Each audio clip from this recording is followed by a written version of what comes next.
Inaya, kemarin Ibu dengar waktu pelajaran mulok Inaya bertengkar sama Asep. Iya, Bu. Kenapa Inaya bertengkar sama Asep? Karena Asep mengecek saya. Oh begitu. Jadi Inaya kesel sama Asep. Iya. Mungkin kalau Ibu juga pasti kesel ya seperti itu. Nah, apa yang Inaya lakukan sama Asep? Mukul Asep. Mukul Asep. Ya, syukur kalau Inaya nggak melakukan hal yang lebih parah dari itu ya. Nah, sekarang Ibu nanya, apakah memukul teman itu sudah sesuai dengan keyakinan kelas kita? Tidak.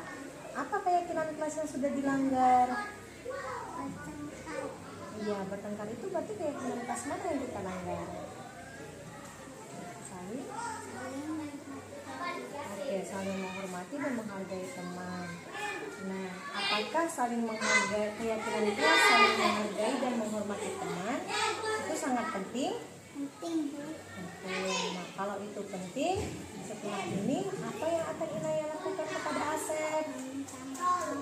Baiklah, kalau itu yang akan Inaya lakukan, Ibu apresiasikan untuk Inaya karena Inaya sudah mau memperbaiki masalah ini. Nah, setelah ini Inaya boleh balik ke kelas. Terima kasih. Assalamualaikum. Hai teman-teman. Nama saya Asyifa Berda Inaya, kelas 3 dari SD 22 Sungai Liat. Saya sangat senang berdiskusi bersama Ibu Guru karena berdiskusi membuat saya menjadi sabar dan masalah menjadi cepat selesai. Terima kasih Bu Guru. Anak Alena sudah tahu kan apa Bapak memanggil kamu ke ruangan Bapak ini? Kenapa?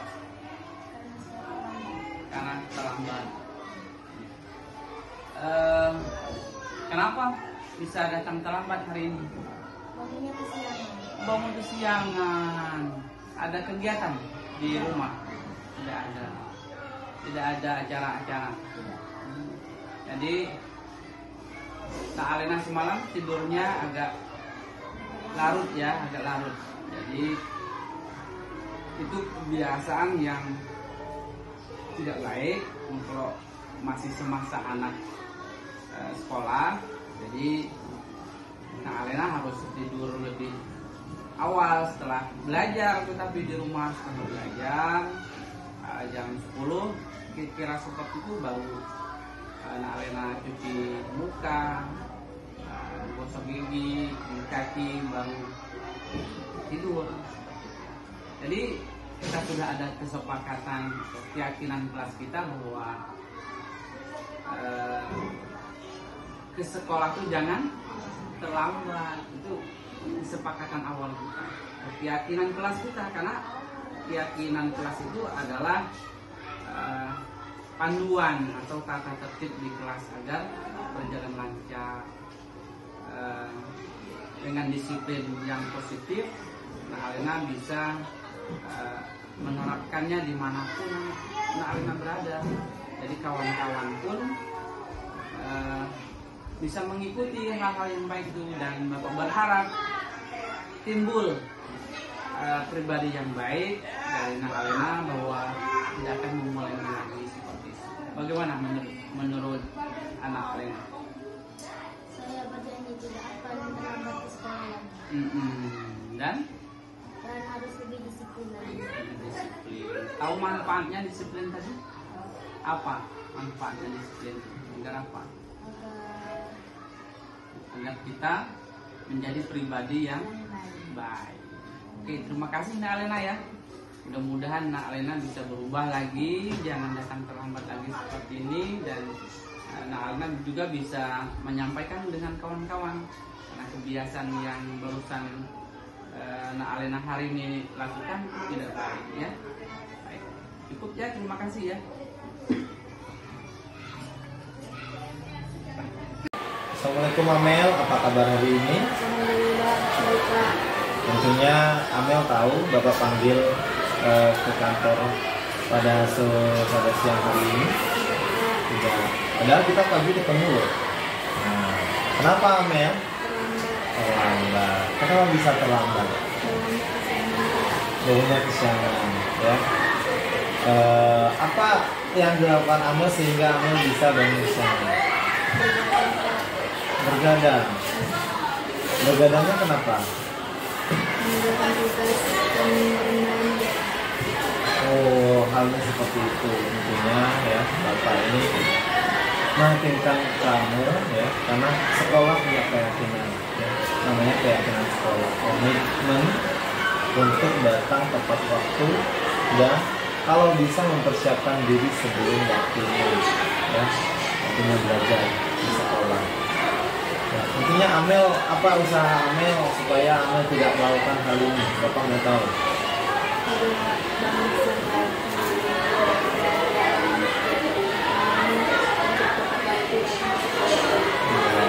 Bapak mau kerjasama dari Amel sendiri dan mau timbul itu dari Amel sendiri, punya komitmen datang ke sekolah dengan tidak terlambat lagi, dengan mempersiapkan hal-hal sedemikian rupa sehingga tidak terlambat untuk datang ke sekolah. Jadi tidak ada alasan lagi, oh Pak saya terlambat, saya kurang ini Pak, jangan.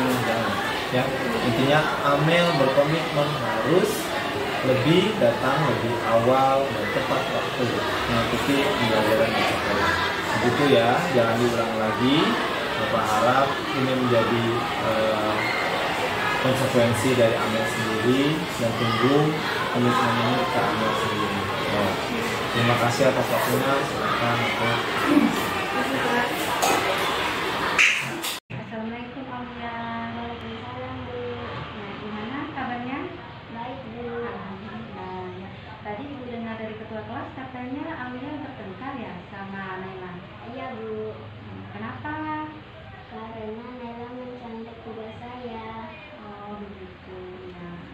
Ibu sih tidak menyalahkan Aulia kalau kayak gitu. Ibu juga mungkin kalau dia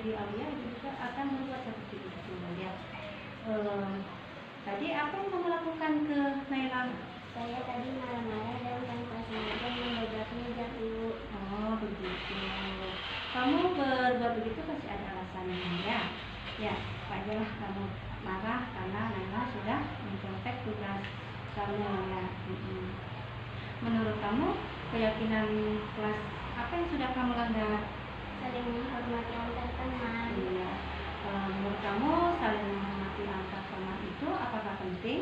Penting Bu. Ya, baik. Kalau menurut kamu keyakinan di kelas kita untuk saling menghormati itu penting, jadi kejadian apa yang harus kamu lakukan saat ini? Harus tetap bersabar dan memberitahunya agar tidak mencontek lagi. Iya. Jadi dengan masalah ini, apakah kamu bersedia untuk memperbaiki? Bersedia Bu. Iya. Apa yang akan kamu lakukan untuk memperbaiki masalah ini? Akan tetap bersabar dan melaporkannya kepada wali kelas atau guru pelajaran. Iya. Ya. Ya, tindakan yang kamu lakukan tepat sekali. Terima kasih kamu sudah meminta ibu. Ya, tetap semangat ya Alia. Silakan Alia dari kelas. Terima kasih Bu. Sama-sama. Oke, ini ya mengenai topiknya menyebarkan pemahaman dan pengalaman penerapan budaya positif yang seperti saya bilang tadi. Apa itu budaya positif? Tentunya ibu bapak paham mengenai budaya positif. Budaya positif itu tentunya harus kita tularkan kepada anak dan harus kita mulai dari guru sendiri ya. Kalau gurunya menerapkan budaya positif, tentunya anak akan mengikuti hal-hal yang baik yang sudah diterapkan oleh guru.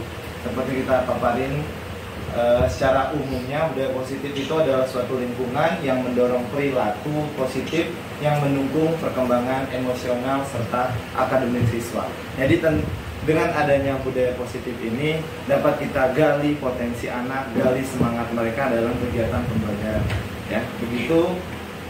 Nanti ada beberapa elemen yang harus Bapak Ibu tahu ya, dan harus Bapak Ibu tanamkan juga.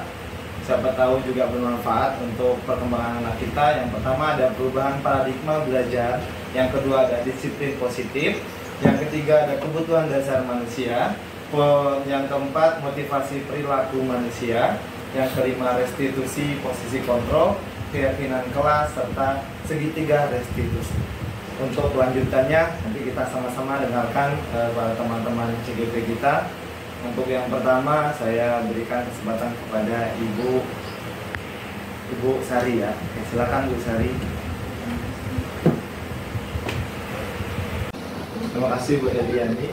Tentunya kita lanjutkan dengan paparan tentang kebutuhan dasar manusia. Sebelumnya yang namanya manusia itu pasti yang ada sesuatu yang ingin dibutuhkan dan dipenuhi. Yang pertama kita tahu manusia itu harus bertahan hidup, survival. Terus yang kedua tentang penguasaan dan kekuasaannya. Ketiga kasih sayang, rasa ingin diterima. Empat kesenangan, dan lima kebebasan. Oke, selanjutnya tentunya dari pertama kita tahu bahwa manusia itu harus bertahan hidup ya, mereka harus bekerja ya, mau tidak mau mereka harus memenuhi kebutuhannya dengan menghasilkan suatu kalau kita bilang kita sebagai guru mau tidak mau ujungnya pasti menerima gaji. Nah dari situlah kita akan bertahan hidup dengan keluarga kita sehingga semuanya terpenuhi. Oke, di sini ada beberapa contoh mengenai 5 kebutuhan dasar. Yang pertama itu kita lihat ada kekuasaan. Kekuasaan kalau kita lihat di tempat kita mengajar itu ada indeksnya kasus dengan siswa. Siswa ada yang berkelahi, ada yang mungkin pembulian. Di situ kita bisa menarik pertanyaan-pertanyaan untuk peserta didik supaya mereka itu merasa oh ada sesuatu yang dihasilkan oleh siswa sendiri. Kenapa kamu melakukan hal tersebut? Ya, indeksnya kekuatan atau power apa yang bisa kenapa refleks kamu keluarkan ya dengan adanya kasus-kasus yang mungkin dibuat oleh siswa itu sendiri, yaitu adalah kekuasaan tadi, power. Terus ada lagi mengapa anak tersebut ya kasusnya tentang mengejek temannya yang mondar-mandir ke WC mungkin ya, kemana-mana buang sampah, kemana-mana izin. Nah itu mungkin dijadikan suatu pembulian ke anak-anak. Nah sebenarnya hal tersebut tidak boleh, ya, tidak boleh, dan kita tegaskan ke anak-anak tersebut. Di sini anak-anak itu hanya ingin cinta dan kasih sayang, ingin merasa dirinya itu wah menjadi pusat perhatian. Aku tadi bilang tuh caper, dikit minta introspeksi diri jangan. Oke, selanjutnya. Udah. Nah, terus ada kesenangan. Nah, kalau kesenangan ini hanya candaan semata ya, anak-anak itu bagaimana mereka melampiaskan kesenangan mereka, having fun mereka dalam pembelajaran mungkin ya. Belajar itu bagaimana membuatnya asik, dengan bercengkrama dengan teman-temannya, kalau bilang ingel ya. Terus ada lagi kebebasan. Bebas di sini kalau kita melihat mengganggu di kelas, anak-anak yang jahil ya, mungkin itu ada nilai-nilai kebebasan dari mereka sendiri. Saya bebas melakukan apa saja ke teman saya. Sebenarnya itu tidak. Posisi kontrol tadi kita sepakat ya bahwa kita akan menjadi menempatkan diri kita sebagai seorang manajer ke depannya. Jadi tidak menjadi seorang penghukum, walaupun itu sedikit-sedikit kita kurangi, tidak menjadi seorang yang membuat rasa bersalah, teman, dan juga pemantau. Oke, untuk elemen berikutnya akan dilanjutkan oleh teman kami, Ibu Eliani, tentang keyakinan kelas. Kepada Ibu Eliani, waktu dan tempat kami persilahkan.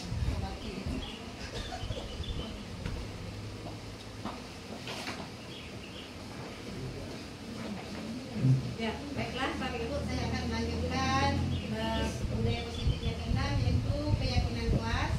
Mengapa tidak peraturan saja? Mengapa harus keyakinan kelas? Untuk mendukung motivasi intrinsik, kembalikan ke nilai-nilai atau keyakinan-keyakinan, karena akan lebih menggerakkan seseorang dibandingkan mengikuti serangkaian peraturan-peraturan. Misalnya saling menghormati, nah kayak gitu.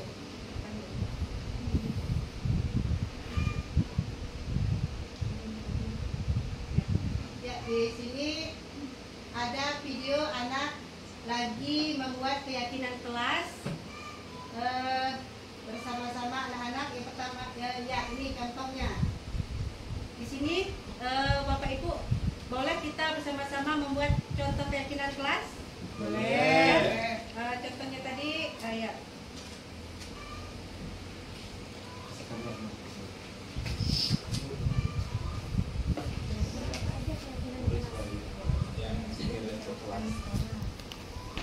Ya, Bapak Ibu, keyakinan kelas apa saja yang sudah diterapkan Bapak Ibu di sekolah atau di kelas? Contohnya?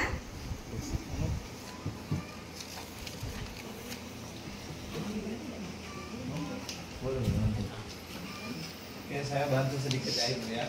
Jadi ibu-ibu nanti atau bapak-bapak juga bisa menuliskan keyakinan kelas yang sekiranya membantu bagaimana kelas itu akan menjadi lebih baik ya, dengan adanya keyakinan, dengan kata-kata yang positif Ibu ya.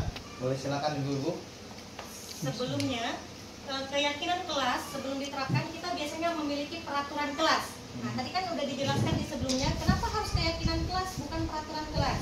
Karena kata-kata dari peraturan kelas itu banyak mengandung kalimat yang negatifnya, kurang baiknya. Contoh misalnya tadi kata Ibu Eliani, jangan datang terlambat. Nah, itu adalah peraturan kelas. Jadi dari peraturan kelas itu akan dirubah menjadi keyakinan kelasnya nanti dengan kata-kata yang lebih positif. Misal tadi yang jangan datang terlambat dirubah menjadi datang tepat waktu. Atau datang sebelum pembelajaran dimulai. Nah, jadi ibu-ibu, bapak-bapak boleh menuliskan keyakinan kelas yang sudah diterapkan di kelas. Walaupun bukan wali kelas itu bisa menerapkan. Jadi setiap guru yang masuk ke dalam kelas kita biasakan untuk membuat kesepakatan dulu kepada peserta didik. Seperti itu. Boleh nanti yang sudah itu saling menghargai.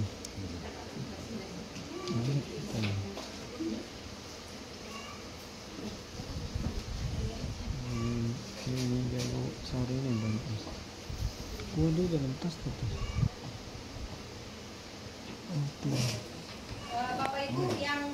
membuatkan keyakinan kelasnya, nanti boleh ya kita tempel di sini. Nanti akan kita bacakan apa aja keyakinan kelas yang sudah Bapak Ibu buatkan, dan akan kita jabarkan nanti di sini satu persatu. Apabila ada yang sama, nanti akan kita sederhanakan lagi. Boleh Bapak Ibu?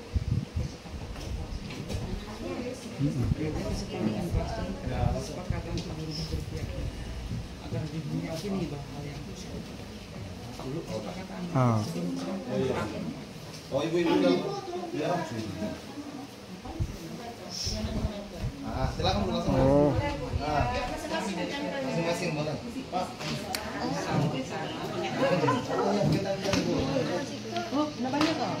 Kalau bisa sebanyak-banyaknya boleh Bu ya, keyakinan kelas itu jangan hanya satu. Ya, apa aja kira-kira keyakinan kelas yang udah Bapak Ibu buat di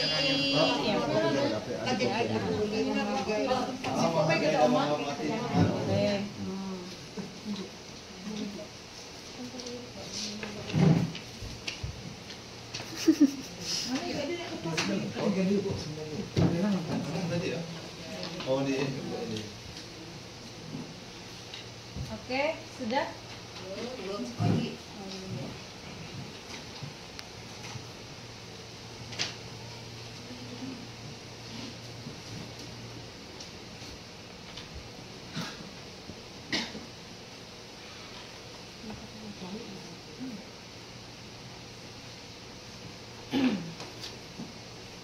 Coblos nomor 2.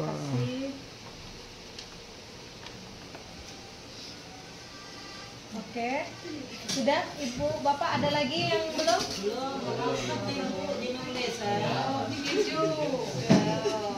Kesulitan menulis nih. Masuk ke itu. Firda tadi.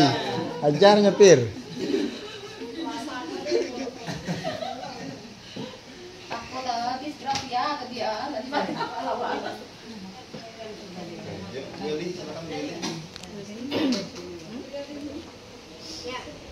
Ya, oke Bapak Ibu, hasil dari keyakinan kelas ada yang menulis jujur dan tanggung jawab, datang tepat waktu, saling membantu, menghargai dan peduli, berdoa bersama, menjaga kebersihan kelas, ya ada menjaga kebersihan kelas sama, lingkungan yang sama, ya terbuka untuk belajar hal baru, ya menghargai proses belajar, nah, lingkungan belajar yang nyaman.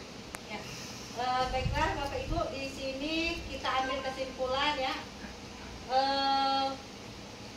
Datang tepat waktu, ya itu yang akan kita ambil untuk menjadikan kesepakatan kelas, ya saling membantu, ya bagus Bapak Ibu, di sini tidak ada lagi yang membuat dengan kata negatif. Di sini rata-rata sudah menggunakan kata yang positif semua. Sudah.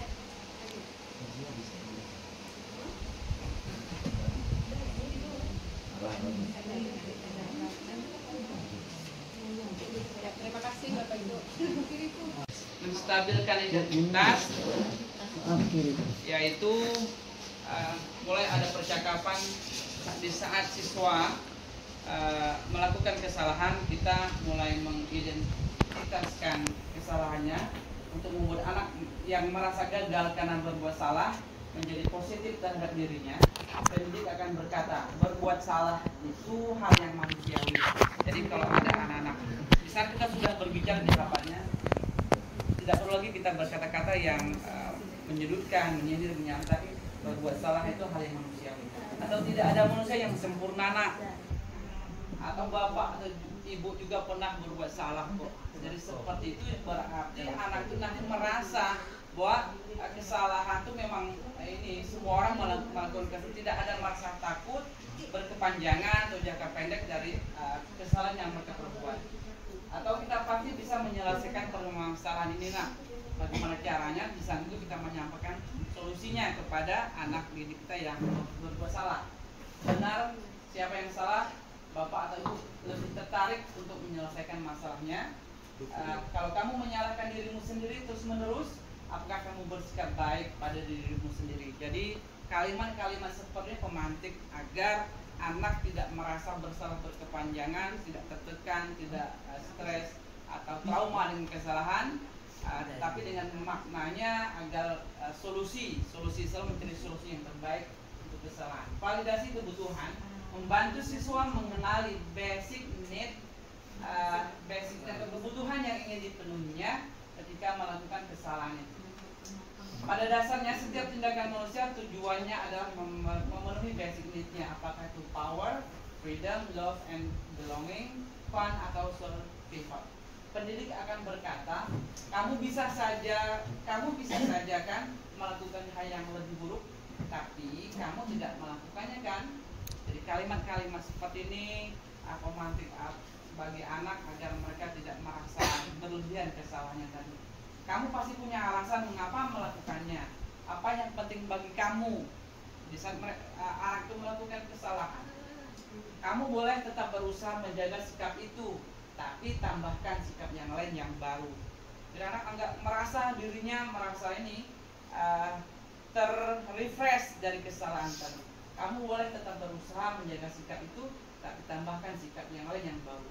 Maukah kamu belajar cara lain untuk mendapatkan yang kamu butuhkan tanpa harus memukul, seandainya anak-anak yang berbuat memukul? Atau apakah kamu bisa melakukan dengan lebih baik besok lagi? Yaitu kalimat-kalimat untuk menanyakan, menstabilkan identitas. Selanjutnya validasi kebutuhan lewat menanyakan keyakinan. Dari keyakinan yang ketiga dari restitusi tadi, anak melihat kesalahannya dihubungkan dengan norma sosial dan nilai-nilai yang mendasari manusia berinteraksi dengan orang lain. Pendidik akan berkata, nah, apa nilai yang kita percaya di kelas, sekolah kita, ada nilai apa yang dipercaya di kelas kita? Nilai yang dipercaya di kelas kita itu biasanya yang kita membuat keyakinan kelas dari di awal. Atau kesepakatan kelas, dulu pernah dibilang kontrak, ya, ada kontrak kelas dulu. Berubah menjadi kesepakatan kelas, berubah lagi menjadi keyakinan kelas yang lebih mendalam maknanya agar anak itu meyakini. Jadi bukan kesepakatan kelas lagi, tapi keyakinan. Nilai-nilai universal